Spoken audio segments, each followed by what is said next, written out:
win. I'm going to start at the end of the game there, though. They cut it down to 1 point. They got a ton of momentum in the fourth quarter. Earlier in the season, that's a situation you guys have been in where you've ended up giving away the game and not holding on. But this time, obviously, you keep your composure. You get the stop. I think Symone hits the big shot to give you guys a little more breathing room.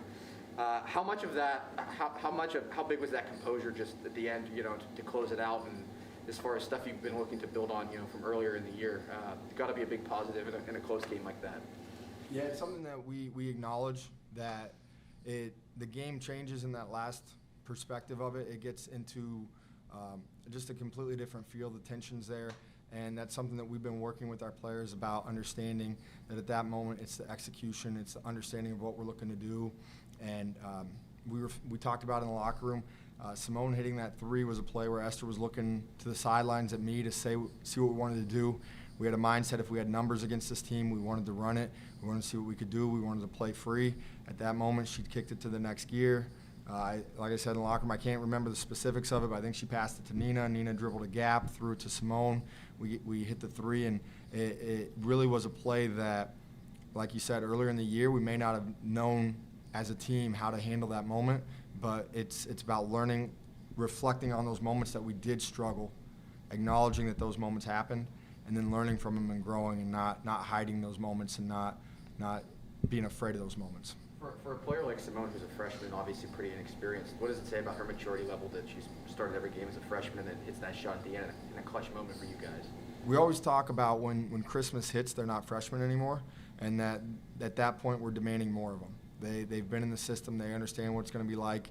They may have a tough game, a tough moment, some adversity that hits, but in that experience situation, we demand a lot out of them. And this group with 8 newcomers, 7 of them freshmen, it's a testament to them that, when one falls, one makes a mistake, they're there to pick each other up, and they're learning and growing every day, and it's huge for Symone. It was a big moment for her, and going back to the previous game before that, it was Alex.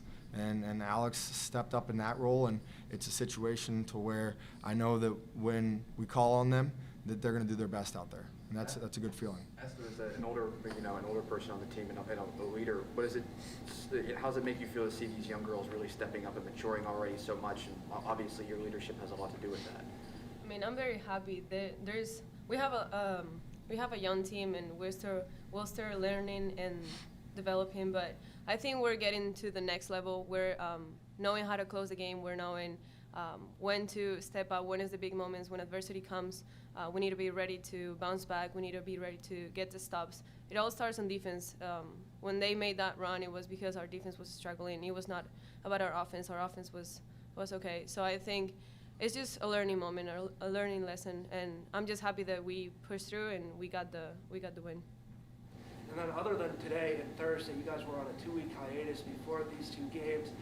So, how excited were you guys to, get back onto the court and then, find so much success in these 2 league games? It was such a process of understanding that going into these games was not preparing for the short term, but preparing for the long term. And it was about the process to get here.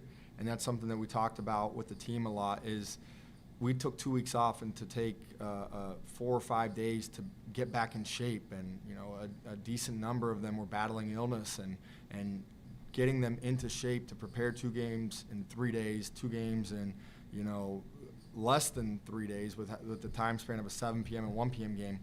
And there were moments today that we just looked out there and were like, man, we're tired. But at every step of it, we talked to them about working hard, getting their motors back. And now looking back, we get a chance to breathe and reflect on it, and it definitely brings a smile to our face. And it was a happy locker room when we went in there today, knowing that the challenge at hand that we faced and that we overcame. And I joked with the team about if someone told me we were going to take a 2-week hiatus and come back and win 2 league games, I would say it would be a minor miracle for that to happen. And here we are at this moment. And then, the defense these past 2 games have also played very well. I mean, holding both teams, Cleveland State and now Purdue Fort Wayne, to under 30%. I mean, was there anything, from these past couple of games that should change on that defensive side and things have clicked? You want to answer that one? We have an identity on defense, and every single game we might have some adjustments, but our base defense is our base defense. We pressure the ball, we deny, we play with energy, and I think that's something that you cannot change. You can just adjust. And like when our motors don't go, it has to be our mind, it has to be our heart, and that's something that we've been working on. And again, we're just keep building out of that. And I agree. And to echo off of what she said, we really valued the fact that when the adversity comes, it's usually the other team making a run. It's usually those moments aren't because we're missing shots. It's because we're getting beaten in areas. And we really emphasize this week the mindset that we defend the ball with 5 players. We play defense with 5 players. It's not a one-woman position to where we're defending them, but everyone needs to see the ball. Everyone needs to be active on defense. Everyone needs to value that opportunity. And then we have honest talks afterwards about where we need to be better. And rebounding today was something that, was not to our level that we expect, and that's something we're going to reflect on. We're going to find out what it was that created that, and we're going to make adjustments to make it better. And Coach, you've had to step in for Coach B, who's been out. Have there been any challenges for you personally, especially stepping in the middle of the season? It's been a unique experience. To be a head coach is a lot of goals for assistant coaches, but it's not the way that I would want to be the head coach.